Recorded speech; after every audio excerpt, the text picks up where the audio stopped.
रावण भक्त हिसाब से लिखी प्रणाम ग्रहण करेंगे हे राजीव द्वितीय वैकुंठ होइब केबे लंका भुवन से कहिने आपण आसीबे मु पूजा करिवि ये जेंती लिखिथिले संकल्प उपकरण को पूर्ण करिवो ये कहले केते बेले मो वैकुंठ हबो द्वितीय वैकुंठ किए लंका आपण चेष्टा करिवि रावण केडे दृढ़तार कहूछि जो पिला पाठ पढुथबो से कलश बसैब परीक्षा बेले से मार्किंग कर दबो मु एतिकी मार्क पाइबि एमआईएल रे हिस्ट्री रे ज्योग्राफी रे सब मार्किंग कर दबो या भीतर से क्वालिटी अछि कहला मु जानि छी आपण आसीबे किंतु मो चिट्ठी रो तळ दी धाड़ी पढिबो आसीबो कोन लिखा हैतला रावण लिखिछि तळ दी धाड़ी लिखुचंती गायक मुकुट विहीन गायक सम्राट वैष्णव प्रभात डायलॉग डिलीवरी केमिति मुसिंह होता छाती कंपुथबो ए पुओ तू यात्रा पाटरे थालु करे आ गोटिए पद कोन लिखिले कला न आनिब संगे काहाकू आनिब संगे काहाकू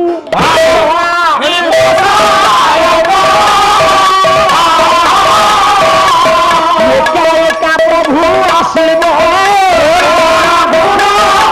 एका प्रभु कौन खराब ब्रेक आकू कहीं छिंडेब कौन तुम अपराध कर छिंडेले कौन लाभ पाइब से ब्रेक छिंडे यार तो गाड़ी ओल्टिला ड्राइवर कहूँ मत जर मु जीवी नहीं कौन तोर गुड़ घड़ी पिंपुड़ी खाऊला मानिया पड़ो ठीक कौशल जिते एमती अगल बगल कर अधारू ओल्ल पड़ो रहू नाम तो भाई से ठीक मुझे कही सबू पालार मत टंका दबू तू ओल्टा मोठू नौचु हाँ न आनिब संगे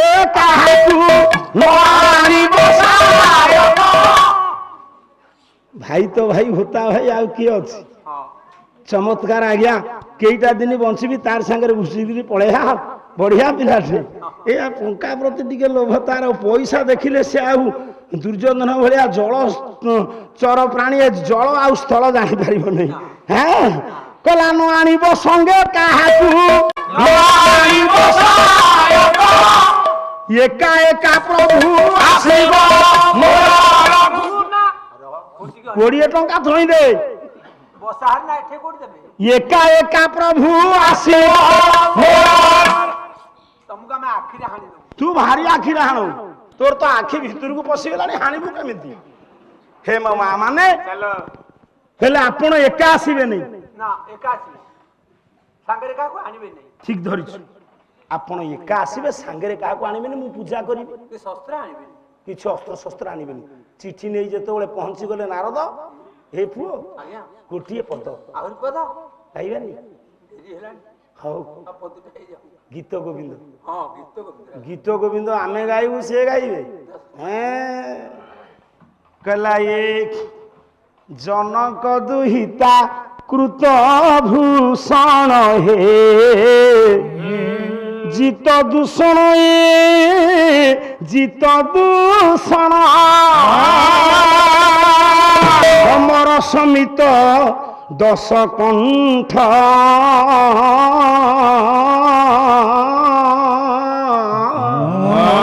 जय जय देव हरे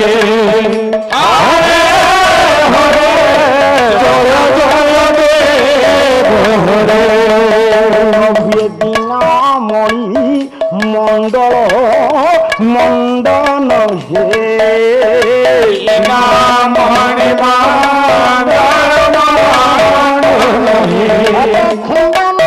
जन मानस हंस जय जय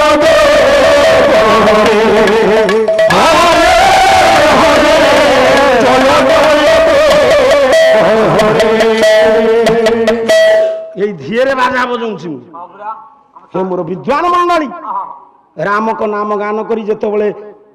रावण प्रदत्त पत्र राम को दे दियंती राम पढ़ी खुशी हेले कहले ठीक अछि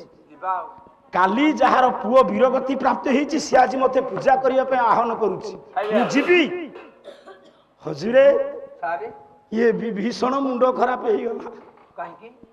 କହିଲା ଆରେ ଇଏ ତ ରାମଙ୍କ ନିମନ୍ତ୍ରଣରେ ପଳେଇଲା ପୂଜା କରିବାକୁ ଏ ରାମ ଭାଇ ନିମନ୍ତ୍ରଣରେ ପୂଜା କରିବାକୁ ଗ୍ରହଣ କରିବାକୁ ଯିବେ ଆଉ ମୋ ମୁଣ୍ଡରେ କାହିଁ ଶାଢୀ ବାନ୍ଧିଥିଲେ ଇଏ ବିଭୀଷଣ ଚକ୍ରାନ୍ତ ଆରମ୍ଭ କଲା ଠାକୁରେ ଯାଉଛନ୍ତି ପୂଜା ଗ୍ରହଣ କରିବାକୁ ବିଭୀଷଣ ଡାକିଲା ଠାକୁରେ କୁଆଡେ ଯାଉଛ ଲଙ୍କାକୁ ନା ଜିରାକୁ ଲଙ୍କାକୁ କହୁନ ଲଙ୍କା କହୁଛୁ କାହିଁକି ଯାଉଛନ୍ତି ନିମନ୍ତ୍ରଣ କରିଛି ମାରିଦବ ବୋଲି ନାଇଁ ଆପଣ ଏକା ଯିବେ ନେଇ ଆପଣ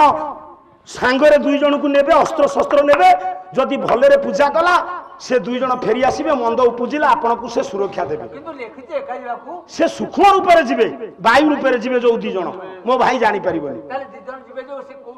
ଆପଣଙ୍କ ପାଖରେ ଅଛନ୍ତି ଆପଣଙ୍କ ସାନ ଭାଇ ଲକ୍ଷ୍ମଣ ଠାକୁର ନଖିଆ ଧାନ କାଟିବାକୁ ଯିବନି ଆଉ ଜଣେ କଲା ରାମ ଦୂତ ଅତୁଲିତ ବଲ ଧାମା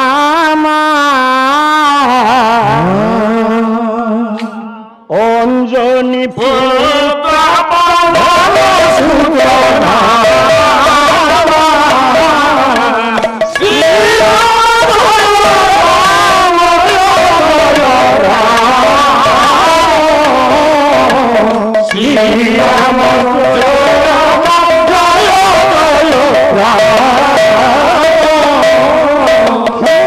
লক্ষণ যাবে ক্ষমা করবে সার সময় হয়ে গলানি হনুমান লক্ষণ 2 জন যাইছন্তি যেতবেলে পূজা কাম সারি দেইছে কে রাবণ আখি লুহরে পূজা করিছি পূজা সরিবা পরে বাহার কলা চন্দ্রহাস খড়গ এতলে চন্দ্রহাস খড়গ বাহার করিছি সে কাইকি চন্দ্রহাস খড়গ বাহার কলা না সে জানিছি ভগবান মতে অবিশ্বাস করি লক্ষণ হনুমান আনিছন্তি চন্দ্রহাস খড়গ উত্তোলন কলে ইয়ে সূক্ষ্ম রূপ স্থূল রূপক ধারণ করিবে চন্দ্রহাস খড়গ উত্তোলন করিছি লক্ষণ হনুমান 2 পটে তৈয়ার হই গলে ফিঙ্গি গলা চন্দ্রহাস খড়গ কলা ঠাকুরে মু এইথি পাই চন্দ্রহাস খড়গ উত্তোলন করিছিলি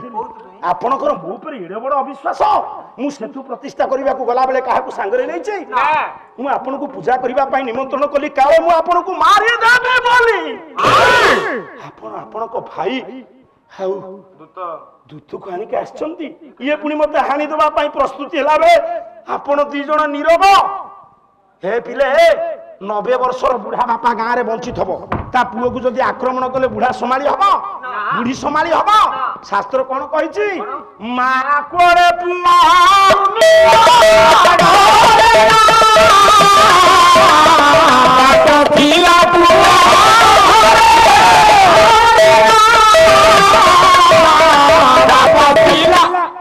ବାପା ଥିଲା ପୁଅ ଇଏ ଅଲଗା ପ୍ରକାର ବ୍ରେକ୍ ବୁଢୀ ମା ଯଦି ଗାଁରେ ଥବ ତା ପୁଅକୁ ମାରିଲେ ଗର୍ଜିବ ନଈ ନଈ କଲାରେ ତୁମେ ମୋ ପୁଅକୁ ମାରିଦବ ସେଇଠି ରାବଣ କହୁଛି ଆପଣଙ୍କୁ ଯେତେବେଳେ ମୁଁ ପୂଜା କଲି ଆପଣ ମୋର ବାପା ତୁମେ ମୋ ପିତା ଜାନକୀ ମା ମୋର ମତେ ଇଏ ଲକ୍ଷ୍ମଣ ହନୁମାନ ମାରିବାକୁ ବାହାରିଲା ବେଳକୁ ଆପଣ ନୀରବ କିଛି କହିଲେନି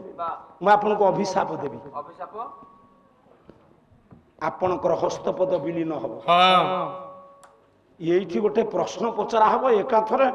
ମୁଣ୍ଡ ଉଡି ହେଇଯିବ ଦେଖି କେଡେ ଭାଇ ଢେଙ୍ଗ ଅଭିଶାପ ଦେଲା ରାବଣ କହିଲା ଆପଣଙ୍କର ହସ୍ତପଦ ବିଲୀନ ହବ ଆପଣ ହେଇଛନ୍ତି ବିଶ୍ୱାସଘାତ ମିତ୍ରଦ୍ରୋହୀ କୃତଘ୍ନ ଯେ ବିଶ୍ୱାସଘାତକ ଏ ନର ନରକେ ଯାନ୍ତି ଯାବତ ଚନ୍ଦ୍ର ଦିବାକର ଯେ ପର୍ଯ୍ୟନ୍ତ ବ୍ଯୋମମଣ୍ଡଳରେ ସୂର୍ଯ୍ୟ ଚନ୍ଦ୍ର ଥିବେ ମିତ୍ରଦ୍ରୋହୀ କୃତଘ୍ନ ବିଶ୍ୱାସଘାତକ ନରକରେ ପଡ଼ିବେ ମୁଁ ଆପଣଙ୍କୁ ନରକରେ ପଡ଼ିବା କଥା କହୁନି ଆପଣ ଆଜି ଅନ୍ୟାୟ କରିଛନ୍ତି ଭକ୍ତ ପାଇଁ ଆପଣଙ୍କ ହସ୍ତପଦ ବିଲୀନ ହବ ରାମ ଠାକୁର କହିଲେ ମୁଁ ତୁମ ସ୍ୱାଗତ କରୁଛି ତୁମ ଅଭିଶାପ ଫଳବତୀ ହବ କଳିଯୁଗରେ ଦ୍ୱାପର ଯୁଗରେ ବହୁତ ଅପ୍ରକଟ ଲୀଳା ପ୍ରକଟିତ ହେବା ପାଇଁ ଡାକି ଅଛି ମୁଁ କଳିଯୁଗରେ ହେବି ସାନ ଭାଇ ମୋ ସାନ ଭାଇ ହବ ବଡ ଭାଇ ବଳଭଦ୍ର ମୁଁ ହେବି ଜଗନ୍ନାଥ ମୋ ସ୍ତ୍ରୀ ସୀତା ହେବେ ମା ସୁଭଦ୍ରା ତେଣୁକରି ସେଇଥିପାଇଁ ଶାସ୍ତ୍ର କହିଛି ଜଗନ୍ନାଥ ମହାବାହୁ ସାକ୍ଷାତ ରଘୁନନ୍ଦନ ସୌମିତ୍ରୀ ବଳଭଦ୍ର ଚ ଭଦ୍ରାୟ ବଚ ମୈଥିଳୀ। ଏଇଠି ଗୋଟିଏ ପ୍ରଶ୍ନ ରହିଲା ହୋତା ବାବୁ ଗାୟକ ଦରବୁଢା ସମ୍ରାଟ ତ ଛାତି ଚୂଳ ପାଚିଲାଣି ଯୁବ ସମ୍ରାଟ କଣ ଆଉ 4 ବର୍ଷ ପରେ ଝିଅ ବାହାଘର ହବ ଯୁବ ସମ୍ରାଟ ମନକୁ ତ କପାଳି ଖସିଲାଣି। ଏ ପୁଅ ତୁମେ ମନ ଦୁଃଖ କରୁଛ ତୁମେ ଭିତରେ ଭିତରେ ହସୁଥିବ ମୁଁ କଣ ଜାଣୁନି କିଛି ଦରକାର ନାହିଁ କିଏ କାହାର ବାପା କିଛି ଚିନ୍ତା ନାହିଁ କଣ ଅସୁବିଧା ହେଲେ ମୁଁ ଅଛି। ହଁ ତୁ ପାଟି ନା ତୁ କଣ ତୋ ନିଜ ଚାକିରି ଠିକ ଅଛି କି ନାହିଁ ଶୁଣୁ କଣ ତୁ ନା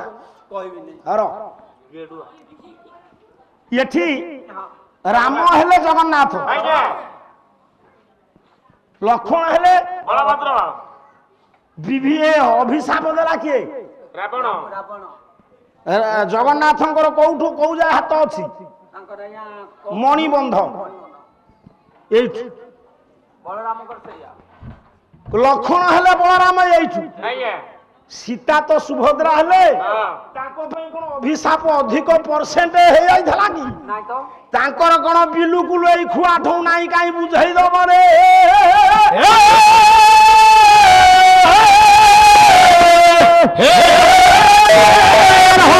ତିନି ଜଣକୁ ସମାନ ଯଦି ଜଗନ୍ନାଥ ହେଲେ କଳିଯୁଗରେ ତାଙ୍କର ଖଣ୍ଡିଆ ହାତ ଲକ୍ଷ୍ମଣ ଯଦି ବଳଭଦ୍ର ହେଲେ ତାଙ୍କର ଖଣ୍ଡିଆ ହାତ ସୁଭଦ୍ରାଙ୍କର କାହିଁ ଏଇଠୁ ନାହିଁ ତୁମ ପ୍ରଶ୍ନର ଉତ୍ତର ଦେଇ ଦଉଛି ବାପା ଗର୍ଭରୁ ଝିଅ ଜନ୍ମ ସମୁଦ୍ର ମନ୍ଥନରୁ ସୁରଭି ହୋଇଲେ ଜନମ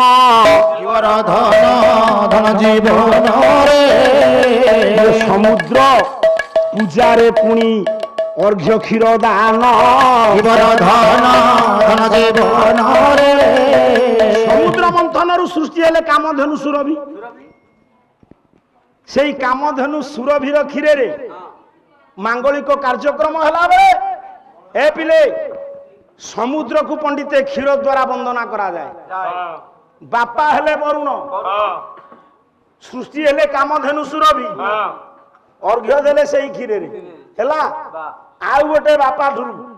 ଆଉ ଗୋଟେ ଝିଅ ଜନ୍ମ ସୂର୍ଯ୍ୟଙ୍କର ଝିଅ ହେଲେ କିଏ ଯମୁନା କ୍ଷୀର କହିଲେ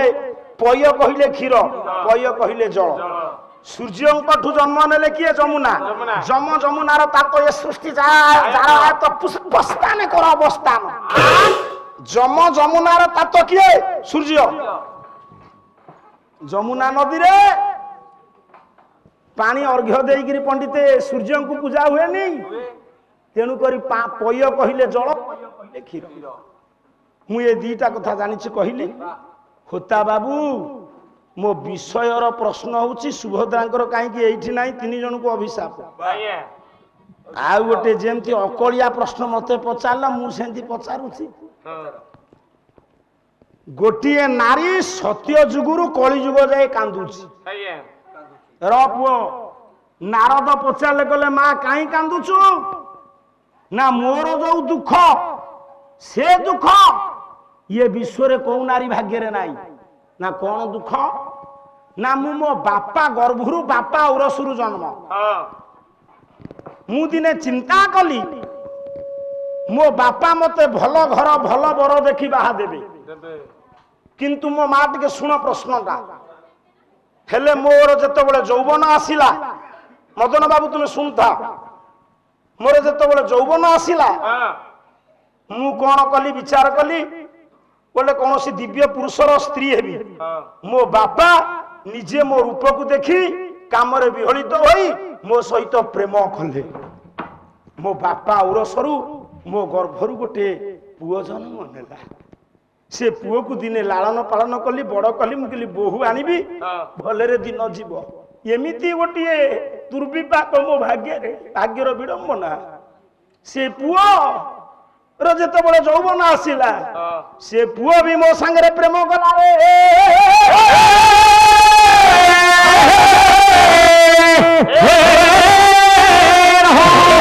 झियो किए सी बापा किए से पुओ किए हे मो भाईटा परा ए तक टिके कहि सी हाँ हाँ से माँ किए ହଁ से पुओ किए ସେ ବାପା କିଏ? जो बापा गर्भरू जो झील जन्म है सी झील सहित से बापा प्रीति कला से झील गर्भरू गोटे पुओ जन्म है से पुओ से माँ सहित प्रीति कला से बापा किए से झील किए ସେ ପୁଅ କିଏ? ये मोर दरकार क्षमा करेंगे सार वैधानिक त्रुटि हो जाइए समय अधिक होती आपण क्षमा करेंगे कोईली गीत पाई मु असामर्थ्य होउछि से आसबे गाइबे मो भाई किछ असुविधा नहीं आज्ञा कहूँ गोटे बापा गोटे माँ ता भीतर गोटे पुओ शिक्षित होला बेले गोटे पुओ कहीं मूर्ख होउछि ना जेतबेले ब्रह्मा अवैध प्रीति कले उर्वशी सहित अनिच्छा सत्य प्रीति होइछि उर्वशी इच्छा नथिला एटा अवैध प्रीति हेले अयोग्य पिला जन्म नियंती परवर्ती समय रे निजे ब्रह्मा शुभ मुहूर्त को देखी स्वतः आह्वान करिसंती काहाकू उर्वशी उर्वशी हूँ बेश्या समस्त शज्जार संगिनी से उर्वशी केवल ब्रह्मांकर शज्जार संगिनी ता नुहे उर्वशी पर्टिकुलर कहार स्त्री नुह से भी पंडित इंद्रंकर शज्जार संगिनी दिव्य मुहूर्तटा हाथ छड़ा हो से दिन उर्वशी पाखे आपत्ति करिसंती श्रद्धारे उर्वशी निज शरीर को दान करिसंती जेमिति दिव्य मुहूर्त हाथ छड़ा हो मत्स्य गंधा अंग नदी जौवन ढेउ खेले से दिन पराशर प्रीति करते योग्य पुओ जन्म नेले व्यास तेणुक से दिव्य मुहूर्त उभयंकर मन कौन मिशीगला हृदय मिशिला डिंबाणु शुक्राणु मिशिला जहा फल से उर्वशी गर्भरू जन्म नेले वशिष्ठ ये अनिच्छा सत्वे रक्तर अपमिश्रण हबारू अवैध प्रीति करिबारू दुर्जन पुओ जन्म नेला किए आज्ञा मुरासुर गोटे पुओ एवं वशिष्ठ गोटे पुओ हे मोर ज्ञानेन्द्र पुंगव ठीक अच्छे आपणकर पचारिबाटा यथार्थ हौ मो प्रश्न मन रहिला आपणकर आ विषय भित्तिक प्रश्न बापा मते दउनु खंडे कोन असुविधा दे जाची दवा कथा मागिले चलिबो आम तुम भितर किछ सुरटी भलो पुओ हौ र मने करी बापा कहिबो से सुभद्रांकर काई मूलुरु नाई हला ललितांजन प्रकार नाई आउ न कहू चल एते गुडा दब पिला लोक कोन ଚାଲ सखी मते आइला लो नाही तो आसिनांती माइले कते सखी मते आइला लो से दुहार मो पाखे मते नृसिंहता चाहिगिरी हसुछि बाबा अच्छा तमे अच्छा सखी मते आइला लो हे सोळा चुटी कोला काल दुपरा कथा चालोनी कोला आमी तो कोन कोन कहली सळा कोन कहतो तो मुंडो खराब ना कोन मु तांको सोळा कहली बिना कोन कहली हे भगवान इरे सोळा चुटी कोटा पुओ लगे कहना मु तो बोला तू आउ कि नेलो मु नगेबी कोन मते कोन तू नगेई दउछु ना अच्छा सोळा चुटी की किए काटदेले कृष्ण को स्त्री ना कोन रुक्मणी ए तांको भाई ना भाई रुक्मणा तांको चुटी की किए काटदेले भगवान कृष्ण रथरे बांधले सोळा चुटी कोटा किए कृष्ण तांको पुओ किए कंदमूल कंदमूल ना आईगण कंदर्प सखी मते आइला लो आ मो भाईटा को मु सोळा कहबी हे भगवान नरकर पड़िया कथा सोळा चुटी कोटा आइला लो सोळा चुटी कोटा सखी मते आइला लो सोळा चुटी कोटा ये भलो न ଏ ବଢିଆ ହଉଛି সেদিন যমুনা ঘাটে সেদিন যমুনা ঘাটে যমুনা ঘাটে সেদিন যমুনা ঘাটে গোপন তো সোলা চুটি কথা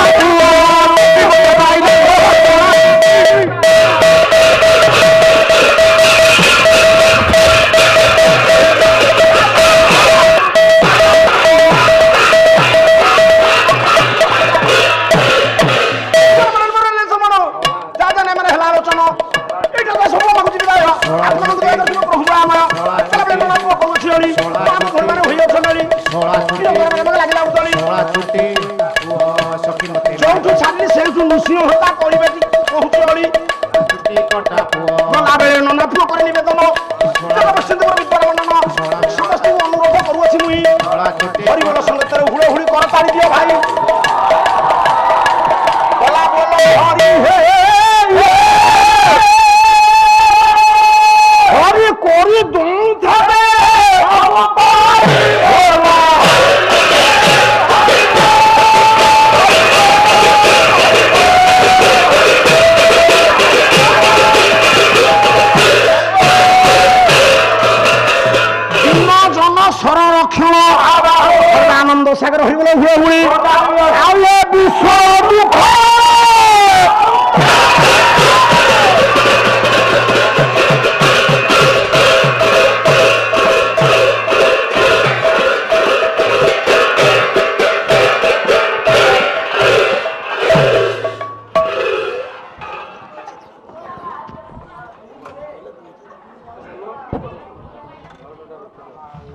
हेलो हेलो